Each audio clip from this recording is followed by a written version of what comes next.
apa yang jadi hajat beliau, hajat besar ini diijabah oleh Allah Subhanahu wa Ta'ala. Amin. Allahumma amin ya rabbal alamin. Ini Pak Haji yang hadir ini lebih dari 40. Ini lebih dari 40 saya lihat. Yang mengamini juga lebih dari 40.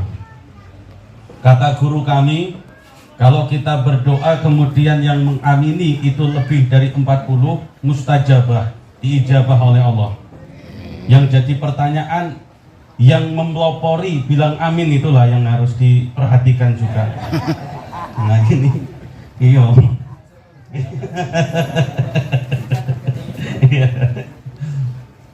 Yang sama-sama kita hormati, yang sama-sama kita ta'zimi guru kita semua, Ustadz Muhammad Ridwan, yang alhamdulillah semakin hari semakin bertambah lebar seperti saya.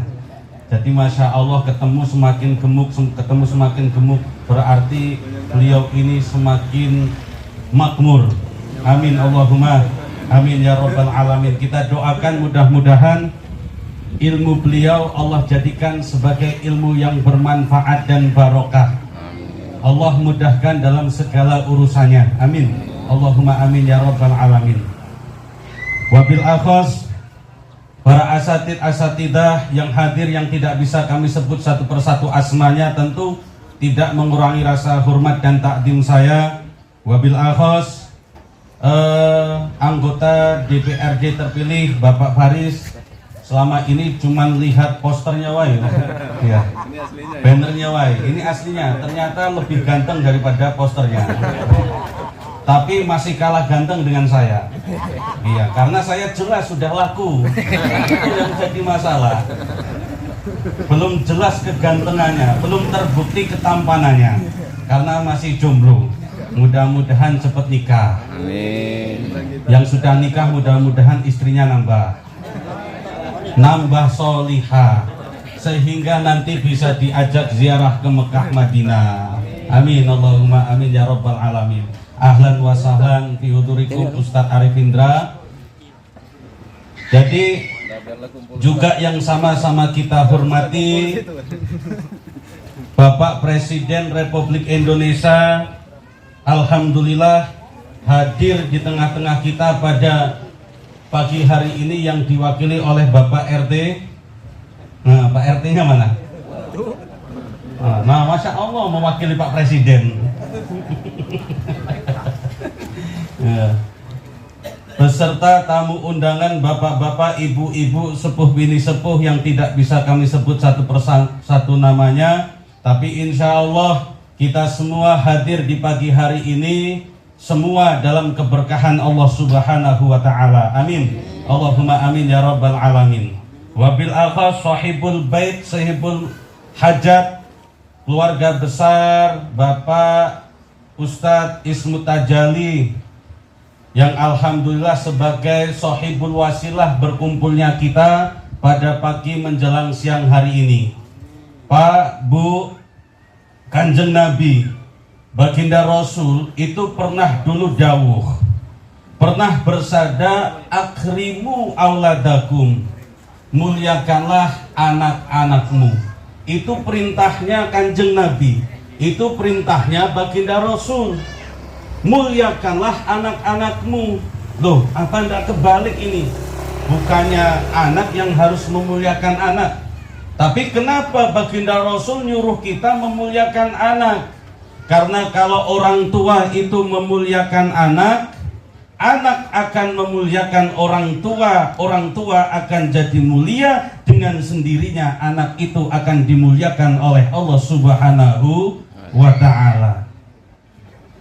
Maka cara memuliakan anak itu ada 3 kata para ulama. Yang pertama bid'ah, yang pertama itu dengan doa.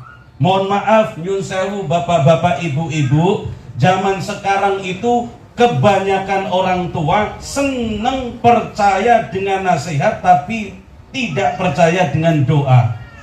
Lebih percaya dengan pitutur, lebih percaya dengan nasihat daripada percaya dengan doa. Buktinya apa? Orang tua zaman sekarang lebih percaya dengan nasihat daripada doa. Karena orang tua zaman sekarang lebih banyak nasihatin anak daripada mendoakan. Betul apa betul, Bu? Betul. Orang tua setiap hari nasihatin anak. Orang tua setiap hari bimbing anak dengan lisannya. Setiap hari ngomelin anak. Tapi doa orang tua kepada anaknya tidak sesering dia ngomelin anak, tidak sesering dia nasihatin anak. Makanya zaman sekarang orang itu kebanyakan lebih percaya dengan nasihat daripada dengan doa. Padahal di dalam Islam, Bu, padahal di dalam Islam, Pak, doa itu jauh lebih tinggi derajatnya daripada nasihat. Doa di dalam Islam lebih tinggi derajatnya daripada nasihat. Maka tidak heran ketika anak setiap hari dinasihatin oleh kedua orang tuanya. Anak diberi bimbingan melalui lisan orang tuanya setiap saat, tapi hatinya malah bukan semakin lembut, hatinya akan semakin keras karena jarang didoakan oleh kedua orang tuanya. Maka tidak heran kalau anak pergi keluar rumah kemudian ditanya sama mamangnya, "Nak, Le, kamu tidak pulang?" "Mang, males aku balik." "Ngapa males?" "Ah, di rumah diomelin terus, dinasihatin terus, males balik." Akhirnya anaknya jadi nganggep yang di rumah ibunya itu kayak mak lampir, bapaknya kayak gerandong. Ini masalah. Nah, ini jadi masalah yang kayak gini. Maka bapak-bapak, ibu-ibu rahimakumullah, yang pertama cara memuliakan anak adalah dengan doa kedua orang tuanya. Jangan pernah kita lebih sering nasihatin daripada mendoakan anak. Nasihat itu penting, tapi jauh lebih tinggi derajatnya di sisi Allah doa kedua orang tuanya untuk anak-anak kita. Bapak Ibu rahimakumullah, di dalam adabul Islam itu ada contoh.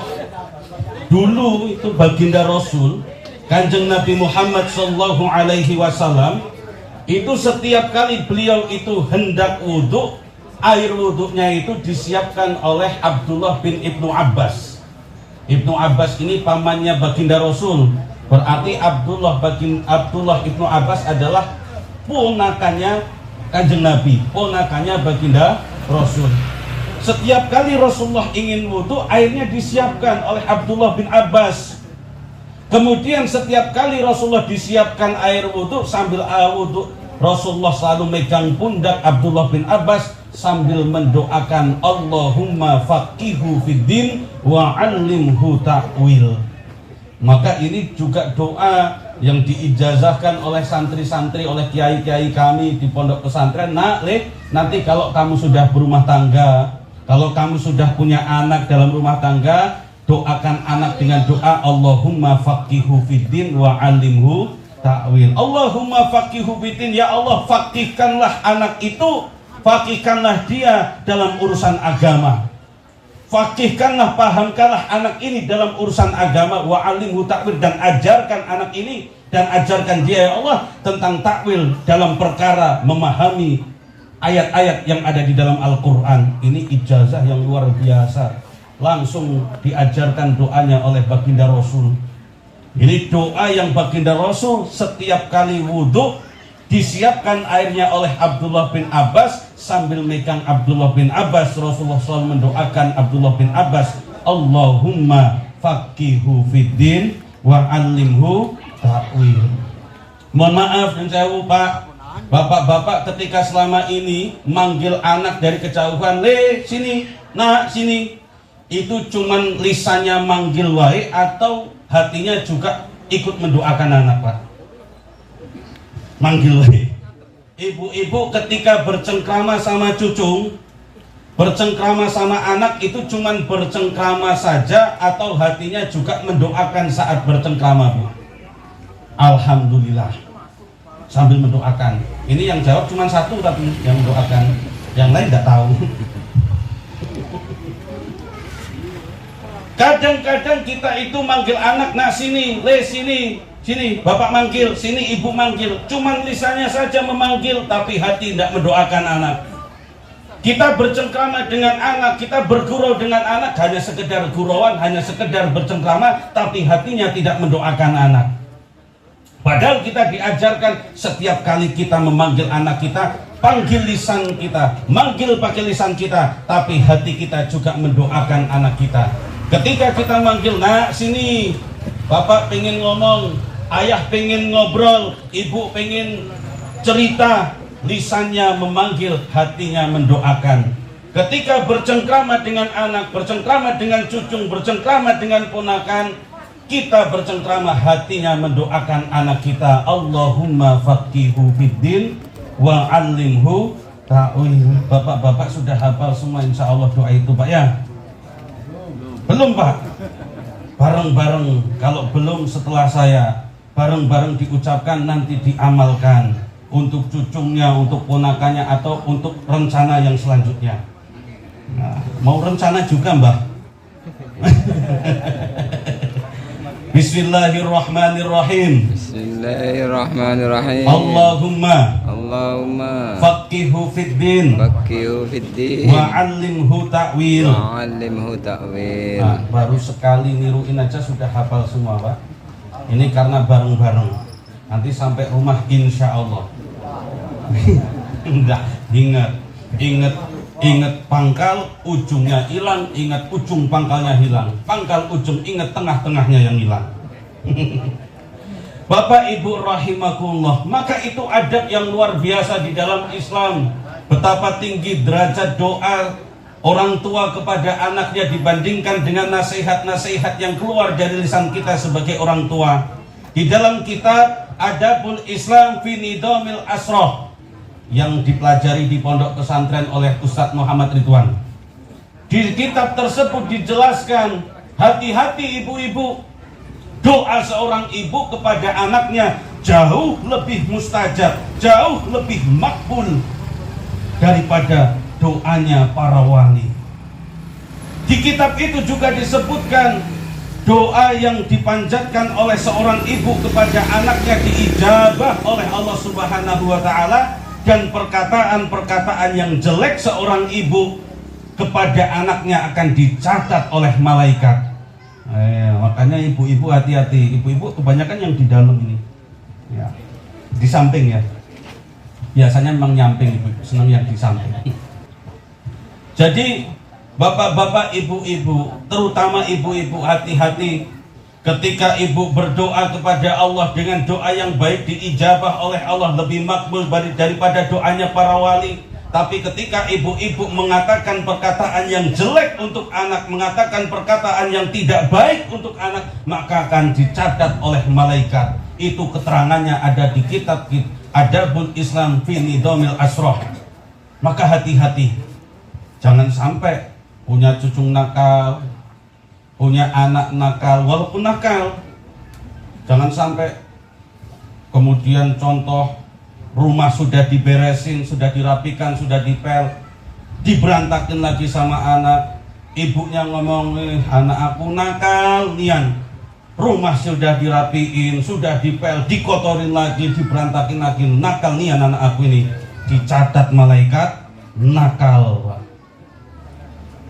Anak aku ini diajarin matematika, gak paham-paham, buyang nian, dicatat malaikat buyang. Anak aku ini dipanggil-panggil, gak nyaut-nyaut, bengak nian, dicatat malaikat bengak. Hati-hati ibu, hati-hati. Perkataan yang jelek yang keluar dari mulut seorang ibu kepada anaknya akan dicatat oleh malaikat. Maka walaupun anaknya ini nakal, rumah sudah diberantakin, rumah sudah dipel, dikotorin lagi, naik-naik ke atas meja, naik ke atas kursi, naik ke atas lemari, pinter nian anak aku ini, cak Spiderman, dicatat malaikat, pinter. Nah, itu anak aku ini diajarin matematika 5 tambah 5 jawabannya 50, calon profesornya. Kalau bukan anak aku ndak pacak 5 tambah 5 50, ini calon profesornya. Kalau yang lain standar jawabannya 5 tambah 5 10. Tapi kalau anak aku diajarin matematika 5 tambah 5 berapa nak? 50 bu, pinter calon profesornya. Nah itu doa Pak, Bu. Tapi sabar, tidak mudah seperti itu. Makanya itulah yang harus dijaga oleh seorang ibu. Lisannya sangat tajam, lebih mematikan daripada lisan para aulia, para kekasih-kekasihnya Allah. Dulu Pak, ini ada cerita Bu. Jadi ada seorang ibu datang ke kiai. Ini saya bawa air. Untuk apa Bu? Ini saya datang ke sini ada hajat, minta doa. Minta didoakan, saya punya anak ini nakal nian, dablek nian. Tidak pernah nurut dengan nasihat orang tua. Pokoknya nakal nian. Makanya saya ke sini minta doanya Gus. Ini tolong air ini didoakan biar saya bawa balik, biar saya minumkan kepada anak saya. Mudah-mudahan wasilah ini anak saya jadi benar, tidak nakal lagi, tidak kemudian tidak beres lagi, jadi anak yang soleh, jadi anak yang beres. Apa kata Gus kami, kiai kami Bu? Bu, sebenarnya anak ibu ini nakal bukan karena anaknya nakal. Anak ibu ini nakal itu karena setiap hari dari dulu waktu kecil sampai mak ini hari, ibu itu selalu mengatakan kejelekan-kejelekan dari anak ibu. Nakalah, tidak nurutlah, kamu durhakalah. Ketika ibu marah, itulah kalimat-kalimat yang keluar. Ternyata benar Bu, ternyata benar Pak. Selama ini ketika ibunya ini marah kepada anaknya, yang keluar ini kalimat-kalimat yang jelek, sumpah serapah yang jelek. Akhirnya itu jadi kenyataan, dicatat oleh malaikat. Itu menjadi nasihat bagi kita semua, bahwasanya ternyata nakalnya anak itu bukan sekedar anak itu nakal, tapi bisa juga karena perkataan-perkataan orang tuanya, khususnya ibu. Setiap kali marah, setiap kali nasihati anak, tapi perkataan-perkataannya jelek, maka dicatat oleh malaikat jadi kenyataan. Na'udzubillahi min dzalik. Bapak Ibu rahimakumullah, yang kedua, cara kemudian memuliakan anak adalah bahagiakan anak. Loh kok bahagiakan anak? Bukannya anak ini harus bahagiakan orang tuanya. Nah ini pokoknya dibolak-balik aja biar pusing kita bareng di sini. Jadi Pak Bu, bahagiakan anak itu cara memuliakan anak yang kedua. Ketika anak itu bahagia, maka anak itu akan kemudian menularkan kebahagiaan kepada orang-orang di sekitarnya. Anak itu punya fitrah menirukan apa yang dilihat oleh anak tersebut. Anak itu punya fitrah tidak akan melakukan sebelum dia melihat contohnya. Ketika kita mencontohkan membahagiakan anak, maka anak itu akan membahagiakan teman-temannya, membahagiakan guru-gurunya, membahagiakan kiai-kiainya, membahagiakan orang tuanya. Itu fitrahnya anak. Anak itu tidak bisa marah kalau belum melihat orang marah. Anak itu tidak bakalan bisa mukul kalau belum lihat orang mukul. Anak itu tidak mungkin bisa keluar kata-kata sumpah serapah sebelum dia mendengar sumpah serapah. Makanya itulah fitrahnya manusia. Ketika kita ingin memuliakan anak, caranya yang kedua adalah bahagiakan anak. Anak itu akan membahagiakan orang sekitarnya dan juga akan membahagiakan balik kedua orang tuanya. Di dalam riwayat disebutkan inna fil jannati, sesungguhnya di surga Pak Bu, darun, ada sebuah desa, ada sebuah tempat, yuqalu laha, yang disebut atau yang kita panggil Darul Faroh, yang kita sebut adalah tempat kebahagiaan, yang kita sebut sebagai desanya kebahagiaan. Layat kuluha, tidak akan pernah bisa masuk orang ke dalam tempat tersebut, tidak akan pernah orang bisa masuk ke daerah tersebut, kota tersebut, desa tersebut, illa man faroha sibyan, kecuali orang-orang yang membahagiakan anak-anaknya. Jadi surga ini ya tempatnya kenikmatan Pak. Tapi wong surga, penduduk surga itu ya butuh refreshing. Namanya Darul Faroh, tempatnya refreshing orang-orang penduduk surga itu Darul Faroh, dan tempat itu tidak akan pernah bisa masuk kecuali orang-orang man faroh hasibyan yang ketika ada di dunia ini membahagiakan anak-anaknya. Makanya cara memuliakan anak yang kedua adalah bahagiakan anak-anak kita. Setuju apa enggak, Pak? Alhamdulillah. Kalau tak setuju, aku nak balik dulu. Yang ketiga, cara memuliakan anak adalah titipkan anak, bekali anak dengan ilmu dan akhlak. Tidak boleh kemudian orang Islam milih jadi orang baik wae, tapi kemudian tidak pinter, tidak boleh. Allama bil qalam, allamal insana ma lam ya'lam. Kalimat tersebut tidak diputus dengan kalimat atof, tidak ditutup, tidak diputus, tidak disambung dengan kalimat allama bil qalam wa allamal insana ma lam ya'lam. Tidak juga berbunyi allamal insana summa allamal insana ma lam ya'lam. Tapi nyambung, artinya apa? Kita kalau jadi orang Islam, pinter ya harus bener, bener ya harus pinter. Gak boleh aku nak jadi wong bener wae lah, ndak pinter ndak masalah. Gak boleh aku nak jadi pinter wae lah, ndak bener ndak masalah. Gak boleh. Orang Islam ya pinter ya harus bener, kalau bener ya harus pinter. Karena Pak Bu, wong itu kalau cuman pinter wae ndak bener, itu yakin nyakitin hati, Pak. Kalau cuman pinter wae ndak bener, itu akan muncul akhlak yang dinamakan dengan akhlakul ngeyeliyah. Ngeyel. Wong pinter tapi ndak bener itu punya akhlak yang dinamakan dengan akhlakul ngeyeliyah.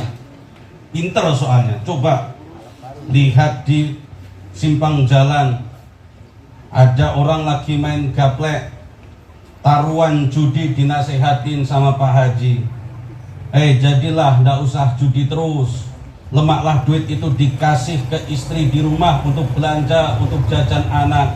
Karena yang main gaplek ini pinter, walaupun tidak benar bisa jawab, Pak, Pak Haji, apa urusan kamu? Aku main judi pakai duit dewek, aku begawe dewek, tidak minta sama kamu, ngapain kamu ngurusin aku? Iyalah, aku begawe, duit aku dewek, hasil dari keringat aku, nak untuk judi, kayak nak untuk istri, nak untuk anak, terserah aku.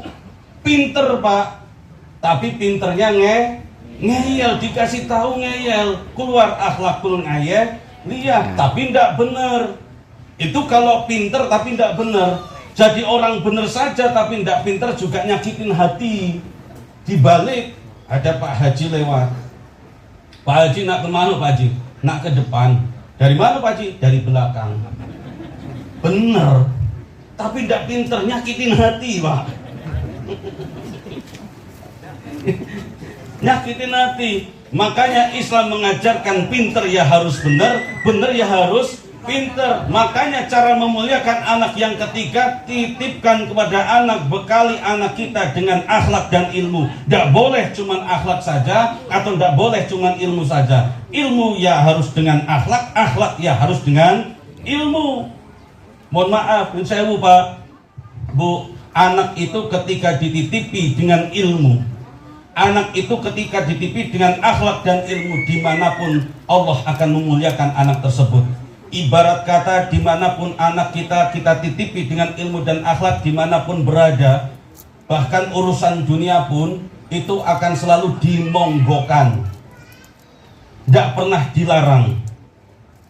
Itu kalau anak dititipi dengan ilmu dan akhlak, dimanapun berada selalu dipersilahkan, tidak pernah dilarang. Coba contoh, misalkan Ustadz Arif beli mobil baru, mobil merek apa Ustadz?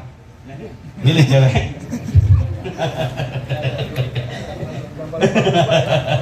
Terserah lah, nah apa wae, yang penting bagus.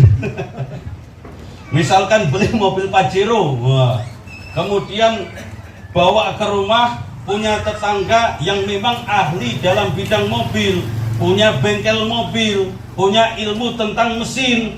Bilang sama Ustadz Arif, habis beli mobil baru, iyo, coba aku boleh lihat mesinnya? Monggo silahkan. Karena orang ada ilmunya dipersilahkan.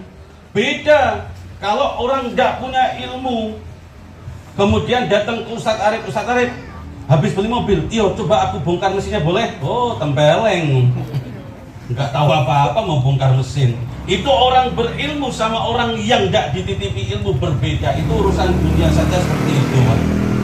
Orang ketika dititipi dengan ilmu dimanapun dipersilahkan. Mau mimpin tahlilan, biar tua yang mimpin tahlilan. Oh iya, monggo silahkan, karena yang mimpin tahlilan adalah Ustadz Ridwan. Coba yang mimpin tahlilan datang orang yang nggak pernah ke masjid, yang setiap hari minum minuman keras, nak mimpin tahlilan. Pak, biar tua yang mimpin tahlilan.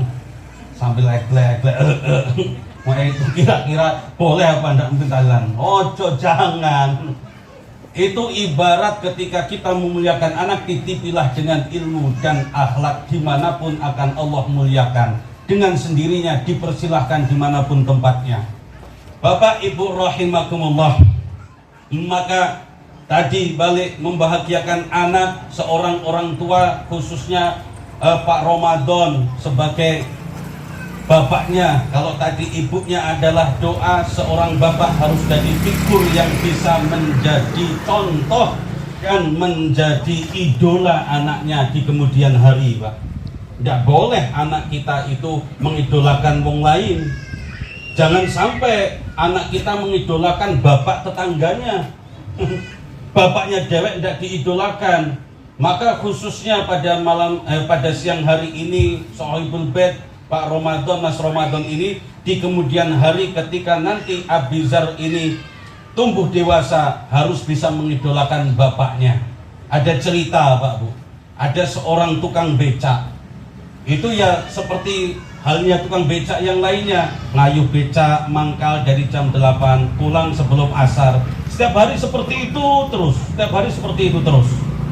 Kemudian setelah pulang, dia kasih, dapat 20.000 ya dikasih ke istri, dapat 30.000 ya dikasih istri. Pokoknya berapapun dapatnya selalu dikasih ke istri semuanya. Sama lah kayak bapak-bapak di sini. Berapapun dapatnya selalu dikasih ke istri semua. Ya dah, Pak? Ya. Yang ketahuan wae. Iya, mampir dulu, ngumpetin dulu. Ngumpetin kelupuan, dicuci.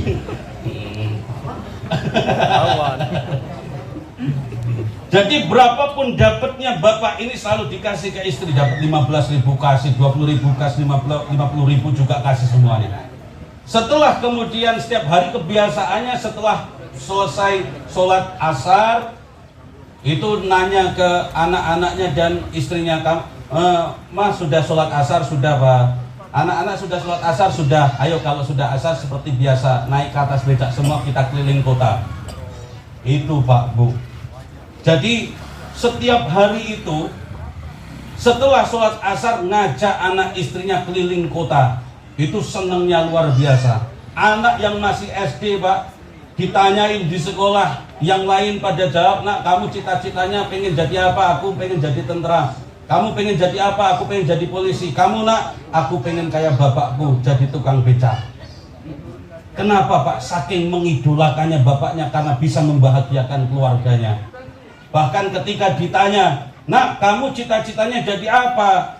Kawan-kawan kamu pengen jadi dokter, kawan kamu pengen jadi tentara, kawan kamu pengen jadi polisi. Kamu pengen jadi apa? Aku pengen jadi kayak bapakku yang bisa membahagiakan keluarganya. Ini saking mengidolakan orang tuanya, terutama ayahnya. Nah ini yang susah, Pak. Ini tugas kita sebagai bapak-bapak, tugas kita sebagai orang tua, yang khususnya laki-laki, sebisa mungkin jadi idola anak kita masing-masing. Dulu itu zaman Rasulullah, ada laki-laki datang kepada baginda Rasul, datang kepada baginda Rasulullah Muhammad SAW, nangis sesegukan luar biasa. Dia ngadu curhat ke baginda Rasul, ya Rasulullah, aku ini habis ngelakuin dosa yang sangat besar. Doain aku ya Rasulullah agar dosa aku diampuni sama Allah. Nangis sesegukan seperti itu, Pak. Ditanya oleh baginda Rasul, ditanya oleh Kanjeng Nabi, kamu ini habis ngelakuin dosa apa? Gak galak jawab, nangis. Pokoknya doain wae baginda Rasul, doakan saja baginda Rasul. saking besarnya dosa yang dia lakukan, saking beratnya dosa yang dia lakukan, sampai malu dia mau cerita kepada Kanjeng Nabi, malu dia mau cerita kepada Rasulullah. Aku tidak bisa cerita, ya Rasulullah, aku malu terhadap engkau, saking besarnya dosa yang aku lakukan. Pokoknya doain wahai ya Rasulullah, aku minta didoakan engkau yang mustajab agar dosa aku diampuni. Habis itu dia balik, Pak.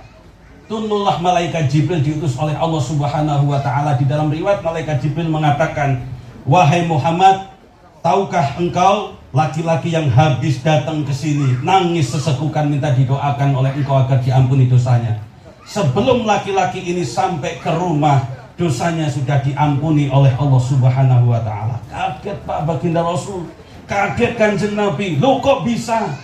Kok bisa seperti itu, sebelum sampai rumah kok sudah diampuni, padahal tadi dia nangis sesekukan minta didoakan karena sudah melakukan dosa yang begitu besar.